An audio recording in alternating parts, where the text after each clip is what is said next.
আজি প্ৰথমতে মই উপস্থিত হ'ব পৰা সকলো ৰাইজলৈ নমস্কাৰ জনাইছোঁ। আজি ৰাতিপুৱাৰ পৰা বৰষুণ দি আছিলে, তথাপিতো আপোনালোকে ইমান সংখ্যক আজি ইয়াত উপস্থিত হৈছে, এইটো মই আপোনাক ধন্যবাদ জনাইছোঁ।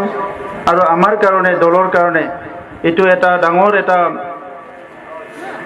কথা কি আপোনালোকে এই দলক বিশ্বাস কৰি ইমান সংখ্যক মানুহ আজি ইয়াত গোট খাইছে, মই ইয়াৰ কাৰণে আপোনালোকক ধন্যবাদ জনাইছোঁ।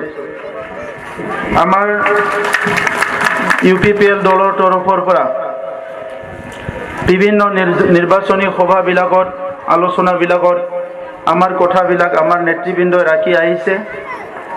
এই সময়ত নিৰ্বাচন কেতিয়া হ'ব আৰু নহয় সেইটো আমি নাজানো। কৰোনা ভাইৰাছৰ এটা গোটেই বিশ্বজুৰি যিটো পৰিৱেশ হৈ আছে, এইটো লৈ পেলাই আজি পৰ্যন্ত বিভিন্ন অঞ্চলত ৰাইজ শংকিত হৈ আছে।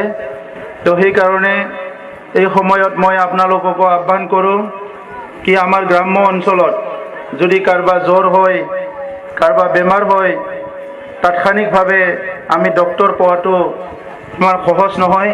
আমাৰ ওচৰত হস্পিটাল নাই, ICU থকা হস্পিটাল। আৰু এই কাৰণে মই আপোনালোকক অনুৰোধ কৰিছোঁ, কোনোবা জ্বৰ হ'লে সোনকালে ডক্টৰৰ পৰামৰ্শ ল'ব লাগে, ঔষধ খাব লাগে। আগতে জ্বৰ হৈছিলে 3-4 দিনলৈকে আমি ঔষধ খোৱা নাছিলোঁ, কিন্তু এতিয়া যিহেতু কৰোনা ভাইৰাছৰ এটা সংক্ৰমণ যিটো নেকি অতি ভয়াৱহ হয়, এইটো চবে জানে। তো সেইকাৰণে চবে সজাগ হৈ এইটো মই আপোনালোকক অনুৰোধ কৰিছোঁ। ৰাইজ, আপোনালোক সকলোৱে জানে যে যোৱা 27 জানুৱাৰীত এই অঞ্চলক লৈ পেলাই এটা নতুন চুক্তি হৈ গৈছে, BTR চুক্তি বুলি। আৰু সেই চুক্তিটো হোৱাৰ পিছত প্ৰথম পদক্ষেপ হিচাপে চৰকাৰে এই যে BTAD নামাকৰণ এইটো সলনি কৰি BTR কৰি দিলে। BTADটো বড়োলেণ্ড টেৰিটৰিয়েল এৰিয়া ডিষ্ট্ৰিক্ট আছিলে, আৰু এতিয়া এইটো বড়োলেণ্ড টেৰিটৰিয়েল ৰিজন বুলি আমি চবে এইটো গম পালোঁ। ইয়াৰ লগতে এই চুক্তিৰে এটা দফা আছিল য'ত নেকি এটা কমিশ্যন গঠন কৰাৰ কথা আছিলে, আৰু সেই আয়োগটো ইতিমধ্যে গঠন কৰি দিলে, যাৰ দ্বাৰা আমাৰ সীমামূৰীয়া অঞ্চলবিলাকত এই BTRৰ সীমা অঞ্চলত যিবিলাক গাঁও কৰ্তন কৰা, গাঁও সোমোৱা বিভিন্ন সমস্যা আছিলে, যাক লৈ বিভিন্নজনে ৰাজনীতি কৰি আছিলে, ৰাইজৰ টকা পইচা উঠাই খাই আছিলে, এইটো স্থায়ী সমাধান কৰাৰ কাৰণে এই দফাটো ইয়াত সন্নিৱিষ্ট কৰা হৈছে। আৰু এই আয়োগে কাম কৰি পেলাই আমাৰ অঞ্চলত বৰ্ডাৰ এৰিয়াত কোনটো গাঁও সোমাব লাগে, কোনটো গাঁও কাটিব লাগে, ওলাব লাগে, এইখিনি ৰাইজৰ লগত আলোচনা কৰি এটা শান্তিৰ বাতাবৰণৰ মাজেৰে এই সমস্যাটো স্থায়ী সমাধান কৰাৰ কাৰণে আয়োগে কাম কৰিব। এই আয়োগখনত অসম চৰকাৰৰ পৰা আছে, BTR চৰকাৰৰ পৰা আছে, আৰু ইয়াৰ লগতে নিখিল বড়ো ছাত্ৰ সন্থাৰ ইয়াত মেম্বাৰ আছে, আৰু আমাৰ বিভিন্ন জাতি জনগোষ্ঠীক সাঙুৰি পেলাই এজন অসমীয়া, এজন বুদ্ধিজীৱী সমাজসেৱক, আমাৰ সকলোৰ পৰিচিত ওদালগুৰি জিলাৰে ডালিম বায়ন ডাঙৰীয়াক ইয়াত এজন মেম্বাৰ হিচাপে লোৱা হৈছে।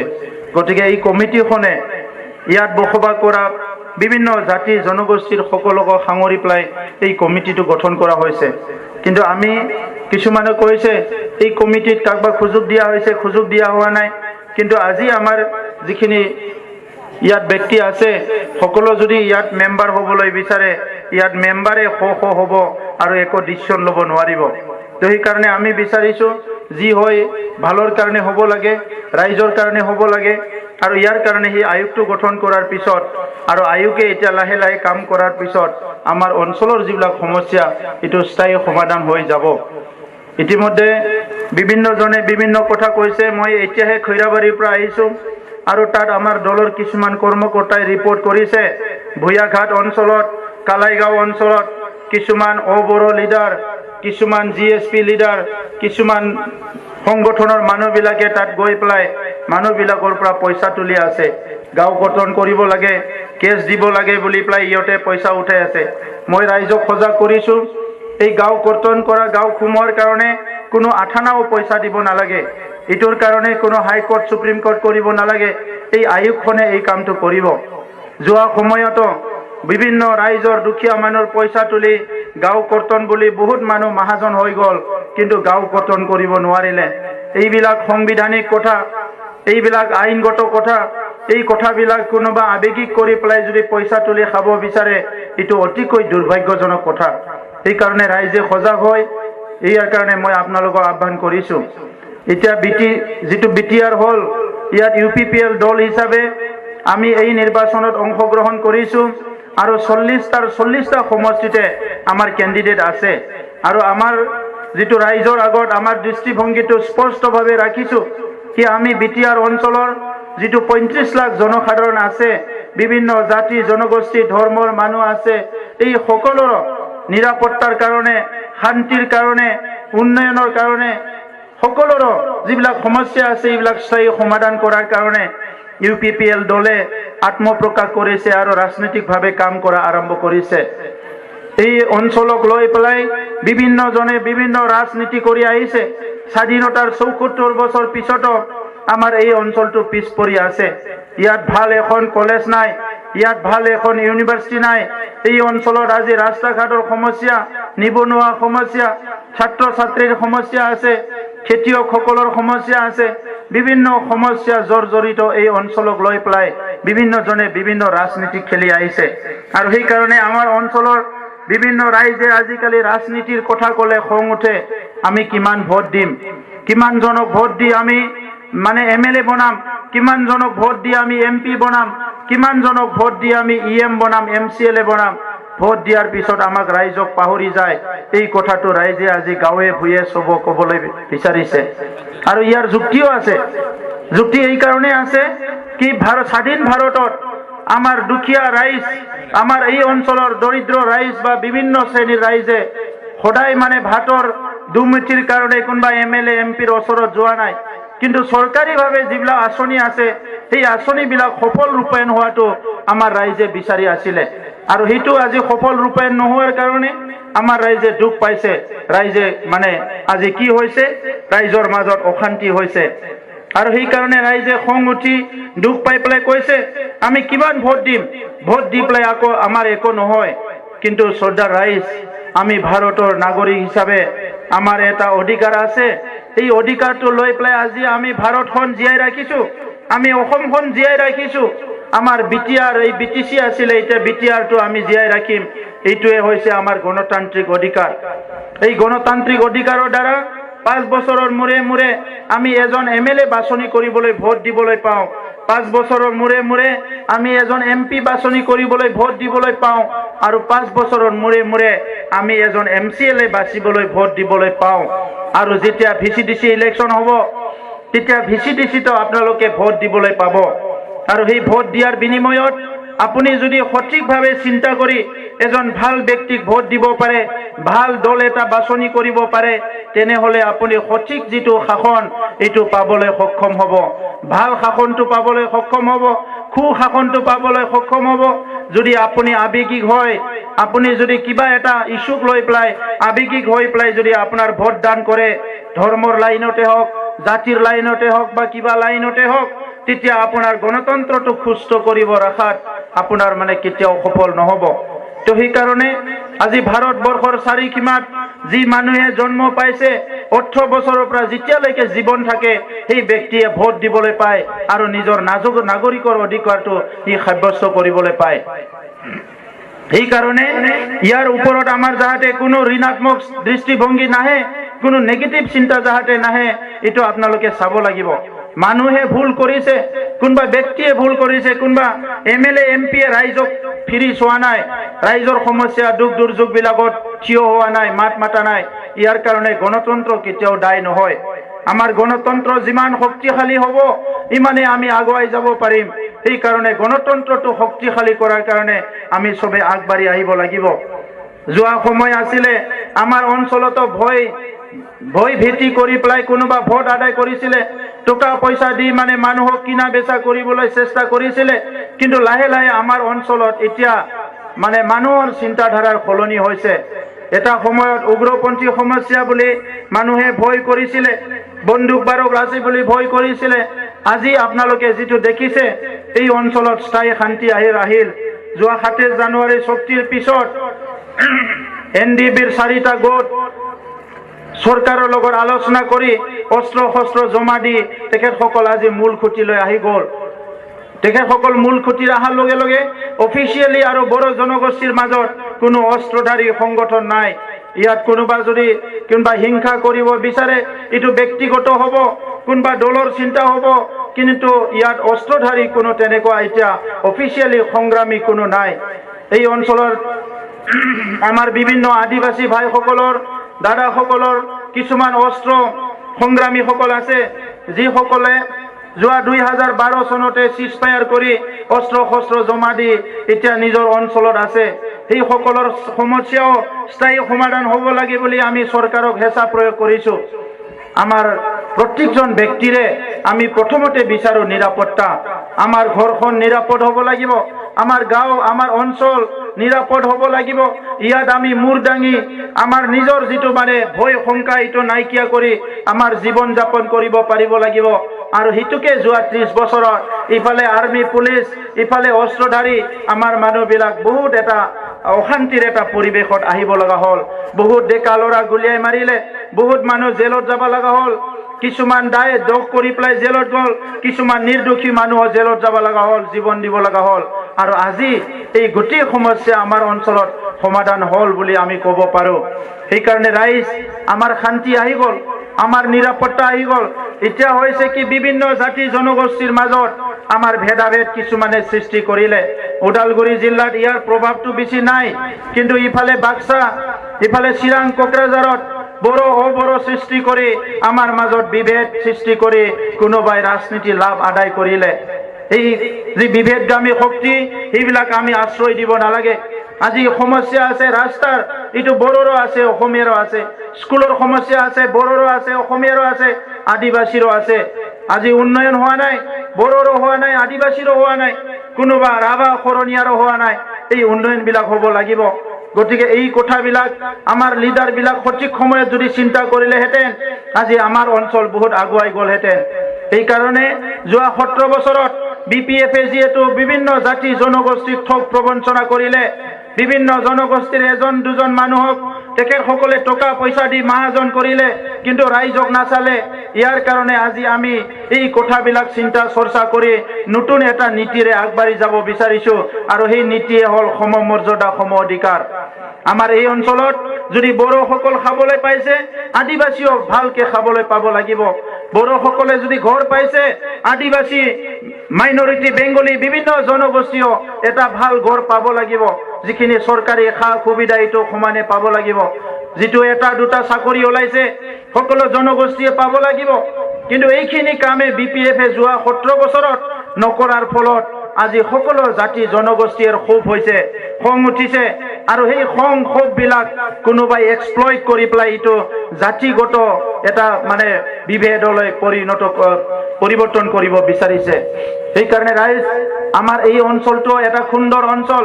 এই অঞ্চলত বিভিন্ন সময়ৰ পৰা যুগে যুগে বড়ো ৰাভা বিভিন্ন জনগোষ্ঠী শৰণীয়া একেলগে বসবাস কৰি আহিছে। আৰু সেইটোকে আজি এটা সুন্দৰ BTR গঢ়াৰ কাৰণে আপোনালোকে আৰু অলপ খন্তেক সময়ৰ কাৰণে কষ্ট কৰি আমি চবে মিলি দাদা ভাই আমি এই যে 35 লাখ মানুহৰ পৰিয়ালটো এটা সুন্দৰ পৰিয়াল গঢ়াৰ কাৰণে চবে আগবাঢ়ি আহিব লাগিব।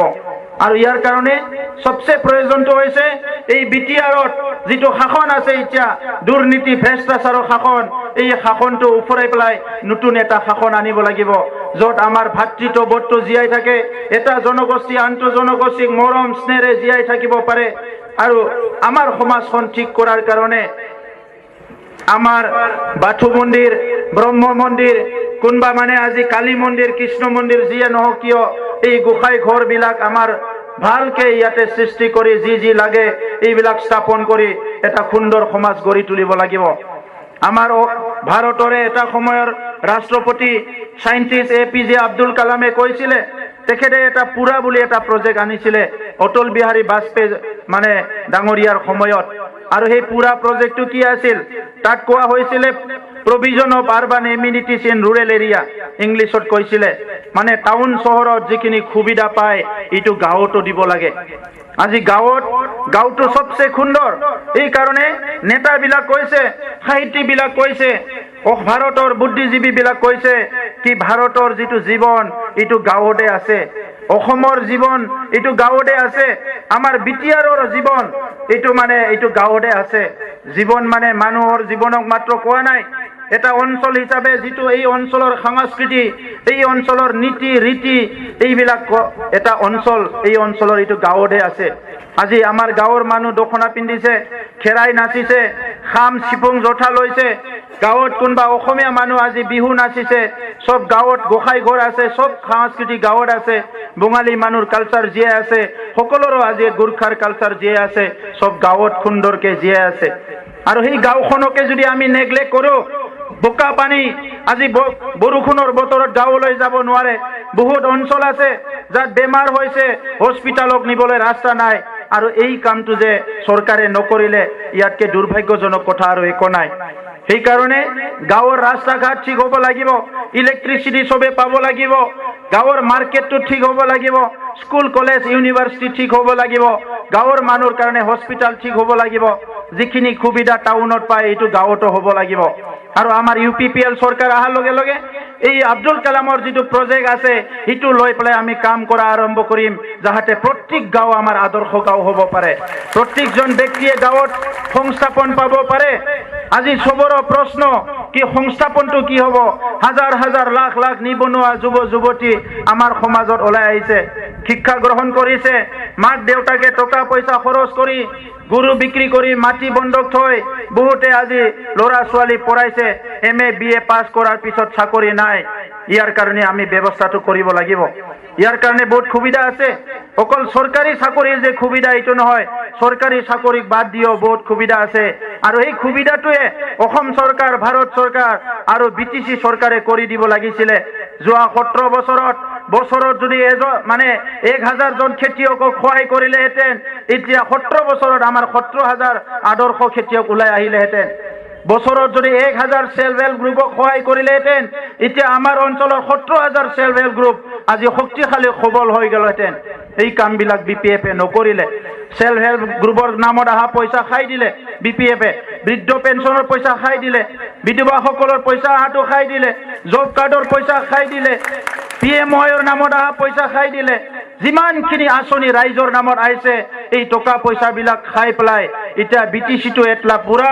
কি কৰিলে এটা দুৰ্নীতি ভ্ৰষ্টাচাৰৰ এটা শাসন গঢ়ি তুলিলে আৰু এতিয়া আমাৰ এটা দায়িত্ব আহি পৰিছে যদি সঁচা অৰ্থত ৰাইজৰ উন্নয়ন হ'ব লাগে ইয়াৰ দুৰ্নীতিটো জিৰ' কৰিব লাগিব আৰু দুৰ্নীতিটো যদি জিৰ' কৰিব লাগে আমাৰ প্ৰথম কাম যিসকলে দুৰ্নীতি কৰিছে এইটো BDO হওক এইটো PD হওক এইটো মানে EM হওক GM হওক VCDC চেয়াৰমেন TLCC চেয়াৰমেন হওক প্ৰত্যেকজনকে এৰেষ্ট কৰিব লাগিব শাস্তি দিব লাগিব জেলত ভৰাব লাগিব তেতিয়াহে দুৰ্নীতি কৰিবলৈ ভয় কৰিব এনাই মুখৰ কথা দি ভয় নকৰিব আজি অপশক্তিবিলাকে সদায় মানে ভাল শক্তিক ডমিনেট কৰিব বিচাৰে খালি ভাল মানুহ এজন ইয়াৰ পৰা MCLA হ'ব দাওবাইছা বড়ো ডাঙৰীয়া তেখেতে খালি চৰকাৰৰ এটা ভাল বাপ পাব আৰু সেই অফিচাৰবিলাক দালালিবিলাক ঘেৰি ধৰিব আৰু তেখেতক সদায় আক্ৰমণ কৰিব এইটো কৰক গতিকে আজি যদি তেখেতসকলে জেলত যায় অহাকালি আৰু এই কথাটো ক'বলৈ সাহস নকৰিব তো সেইকাৰণে ৰাইজ আমি ঠিক কৰিছো এটলিষ্ট আমি বহুত ডাঙৰ কাম কৰিব নোৱাৰিলেও এই 5 বছৰত দুখীয়া গৰীব দৰিদ্ৰ মানুহৰ কামখিনি যদি কৰি দিব পৰা যায় আমাৰ অঞ্চলটো উন্নয়ন হ'ব এই চুক্তিৰ দ্বাৰা ওদালগুৰি জিলাত আমি মানে দুখনকৈ ইউনিভাৰ্চিটি পাবলৈ সক্ষম হৈছো NIT পাবলৈ সক্ষম হৈছো ইয়াত চাই চেণ্টাৰ হ'ব বিভিন্ন অনুষ্ঠান প্ৰতিষ্ঠান আহিব ওদালগুৰি জিলা আৰু সেই অনুষ্ঠান প্ৰতিষ্ঠানখিনি সংস্থাপন হৈ গ'লে ওদালগুৰি জিলাৰ ৰূপ সলনি হৈ যাব ইয়াত ইউনিভাৰ্চিটি পঢ়িবলৈ বাহিৰৰ মানুহ আহিব NIT পঢ়িবলৈ বাহিৰৰ মানুহ আহিব ইয়াৰ চাই চেণ্টাৰত বাহিৰৰ বহুত মানুহ আহিব ইয়াৰ দ্বাৰা আমাৰ অৰ্থনীতিটো বাঢ়িব এতিয়া এই কাৰণে এই সংস্থাপনটো কৰাৰ কাৰণে BPF যেহেতু কৈছে আমি BTR চুক্তি ৰূপায়ণ হ'বলৈ নিদিও BPFক চৰকাৰত আনাৰ মানে আমাৰ বিপদ এই BPFটো আৰু বিদায় দিব লাগিব এনেও BPF নাহে আৰু গোটেই বিটিচিত 40টা সমষ্টিত এতিয়া আমাৰ প্ৰায় 14 লাখ মেম্বাৰ হৈ গ'ল। এই 14 লাখ মেম্বাৰ প্ৰত্যেকটা সমষ্টি খৈৰাবাৰী সমষ্টিটো মানে তেখেতসকলে কৈ আছিলে BPF-ৰ এটা দুৰ্গ হয়, আমি জিকি যাম। এতিয়া কিন্তু খৈৰাবাৰী সমষ্টি আমাৰ জিকাৰ কাৰণে পুৰা চিউৰ হৈ গ'ল, খৈৰাবাৰীত আমাক ৰাখিব নোৱাৰে। হালেংদুৱাৰ সমষ্টিত কৈছিলে বিটিচিৰ ভিতৰতে সবচে ডেঞ্জাৰ মানুহ এটা বগা টাইগাৰ থাকে হালেংদুৱাৰত, এইটো হাৰাব নোৱাৰে। এতিয়া দেখিলো হালেংদুৱাৰত বগা টাইগাৰে লুকাই ফুৰিব লগা হৈছে আৰু হালেংদুৱাৰৰ বগা টাইগাৰক কেনেকে কন্ট্ৰোল কৰিব লাগে ইয়াৰ চাবি আমাৰ তাত আছে। যদি চাবিটো ঘূৰাই দিব লাগে বগা টাইগাৰ নিজৰ সমষ্টি এৰি পলাব লগা হ'ব। সেই কাৰণে ৰাইজ আজি তেখেতসকলে 17 বছৰত যিখিনি দুৰ্নীতি কৰিলে আমাৰ নিজৰ দাদা ভাইৰ লগত ইমান সংগ্ৰাম কৰি সবে আশা কৰিছিলে যে এটলিষ্ট এইখিনি মানুহে কৰাপশন নকৰিব, এইখিনি মানুহে ৰাইজৰ কাম কৰিব। আজি ৰাইজৰ মানে লাখ লাখ কোটি কোটি টকা আত্মসাৎ কৰি সাগৰলৈ গা ধুব যায় তেখেতসকলে। ৰাইজৰ কাৰণে কিন্তু পইচা দিবলৈ ৰাস্তা বনাবলৈ পইচা নাই। তো এইকাৰণে ৰাইজ এই সময়ত আমি সবে পৰিৱৰ্তন বিচাৰিছো। সকলো জাতি জনগোষ্ঠীয়ে যাতে মূৰ দাঙি পেলাই নিজৰ আত্মা সন্মান লৈ জীয়াই থাকিব পাৰে। এই কাৰণে আমি সৰকাৰ আহাৰ লগে লগে ইয়াত ৰাভাসকলৰ কাৰণে এটা উন্নয়ন পৰিষদ, উন্নয়ন বোৰ্ড, শৰণীয়াৰ কাৰণে উন্নয়ন বোৰ্ড, বঙালীসকলৰ কাৰণে, গুৰ্খাৰ কাৰণে, আদিবাসীৰ কাৰণে সকলো যিমান জনগোষ্ঠী আছে অসমীয়া বড়ো উন্নয়নৰ কাৰণে বিভিন্ন আঁচনিবিলাক আমি তৈয়াৰ কৰিছো। আৰু যুৱসকলৰ কাৰণে যিমানখিনি নিবনুৱা আছে প্ৰত্যেকটো সমষ্টিত এটা এটা স্কিল ডেভেলপমেন্ট সেন্টাৰ আৰু 100খন আৰু বিদ্যালয় আমি স্থাপন কৰিম, য'ত নেকি আমাৰ ড্ৰপ আউট হোৱা স্কুল কলেজ এৰা ল'ৰা ছোৱালীবিলাক কিবা এটা শিকিব পাৰিব আৰু নিজকে সংস্থাপন দিব পাৰিব। এইখিনি কাম কৰিবলৈ আমি চেষ্টা কৰিছো। আৰু ইয়াৰ লগতে যিখিনি ল'ৰা ছোৱালী আজি স্কুল কলেজত পঢ়ি আছে ক্লাছ 8ৰ পৰাই কাউন্সিলিং কৰিব লাগিব। আজি টাউন চহৰত থকা আমাৰ গাঁও অঞ্চলতে যিসকলৰ মাক দেউতাক অলপ পঢ়া লিখা হয় তেখেতসকলৰ ল'ৰা ছোৱালী সৰুৰ পৰাই কয় মই ডক্টৰ হ'ম, ইঞ্জিনিয়াৰ হ'ম। কিন্তু আমাৰ গ্ৰাম্য অঞ্চলত এই কম্পিটিটিভ যিটো পৰিবেশ এতিয়াও নাই। সেইকাৰণে আমাৰ পৰা ডক্টৰ ওলোৱা নাই, ইঞ্জিনিয়াৰ ওলোৱা নাই। কিছুমান জাগাৰ পৰা বহুত ওলাইছে। আজি বিহাৰ ইউপিৰ পৰা প্ৰত্যেকবাৰ UPSC পৰীক্ষা দিওঁতে বহুত IPS আহে, IS আহে, ডাঙৰ ডাঙৰ অফিচাৰবিলাক বাহিৰৰ পৰা আহে। আমাৰ ইয়াত এতিয়াও এই যে প্ৰতিযোগিতা সেইটো আমাৰ তাত অহা নাই। এই প্ৰতিযোগিতা আহিব লাগিলে আমি কাউন্সিলিং কৰিব লাগিব। আমি দেশ বিদেশৰ খবৰবিলাক আমাৰ ল'ৰা ছোৱালীক দিব লাগিব। এটা কম্পিটিশন আহি আছে দুনিয়াত, এই কম্পিটিশনত আমি সার্ভাইভ হ'ব লাগিব। আমাৰ গাঁৱত এতিয়াও চ্যালেঞ্জ নাই। ল'ৰা এটা ৰাতিপুৱা ওলাই গ'ল জিন্সটো পিন্ধি পেলাই, দুপৰীয়া আহি ভাত খালে, কোনো নুসুধে ক'ত গৈছিলে ক'ত আহিছিলে, আকৌ ওলাই গ'ল, আকৌ গধূলি আহি ভাতটো খালে, তাক সোধা নাই ক'ত গ'ল ক'ত আহিল। আজি মাকে গালি পাৰিছে, মামেকৰ ঘৰত যায় 5 দিন খাই থাকিব। মামাকে কিবা এটা কৈছে, খুৰাৰ ঘৰত যায় 5 দিন খাই থাকিব। খাওয়াৰ কাৰণে একো চ্যালেঞ্জ নাই। এই কাৰণে আমি কি কৰিব লাগে এই কথাটো আমাৰ ল'ৰা ছোৱালী চিন্তাই কৰা নাই। এই কাৰণে তেখেতসকলক কাউন্সিলিং কৰিব লাগিব। আমাৰ অঞ্চলৰ পৰা মানৱ সম্পদ গঢ়িব লাগিব। আমাৰ অঞ্চলত আজি ইণ্ডাষ্ট্ৰি নাই, ইয়াতে সংস্থাপন নাই। কিন্তু আমাৰ ল'ৰা ছোৱালী যদি কালি স্কিল ভাল মানে কিবা এটা শিকি ল'ব পাৰে, সি বাহিৰত যায়, ক'ৰবাত ডুবাইত যাই পেলাই, ক'ৰবাত আমেৰিকা, ইংলেণ্ড, অষ্ট্ৰেলিয়াত যাই কাম কৰি খাব পাৰিব। ইয়াৰ কাৰণে শিক্ষা নীতিটো সলনি কৰিব লাগিব। ইমান বছৰে ভেঞ্চাৰ স্কুল, ভেঞ্চাৰে মাষ্টাৰ ৰিটায়াৰ্ড হৈ গ'ল, কিন্তু 17 বছৰত BPF চৰকাৰে একো নকৰিলে। এতিয়া এই যে BTR চুক্তি হৈ গ'ল, এই চুক্তিৰ এটা দফা আছে যিমানখিনি বড়ো মিডিয়াম, অসমীয়া মিডিয়াম স্কুল আছে সকলো স্কুল প্ৰভিন্সিয়েলাইজ হ'ব লাগিব, এই দফা আছে। আৰু সেইকাৰণে আমি ঠিক কৰিছো চৰকাৰেতো স্কুল কলেজ প্ৰভিন্সিয়েলাইজ কৰিব, আমাৰ তাত আৰু ভেঞ্চাৰ স্কুল নাথাকিব। কিন্তু যিসকলে ভেঞ্চাৰ স্কুলত কাম কৰি ৰিটায়াৰ্ড হৈ গ'ল তেখেতসকলৰ কাৰণে আমাৰ BTR চৰকাৰে কিবা নহয় কিবা এটা সন্মানজনকভাৱে আমি তেখেতসকলক দিবলৈ আমি এটা আঁচনি তৈয়াৰ কৰিছো। কাৰণ তেখেতসকলে আমাক সেৱা কৰিলে। এই ভেঞ্চাৰ স্কুলবিলাকৰ ডাঙৰ এটা অৱদান আছে আমাৰ শিক্ষা উন্নয়নত, আমাৰ গ্ৰাম্য অঞ্চলত। সেই সকলক চাব লাগিব।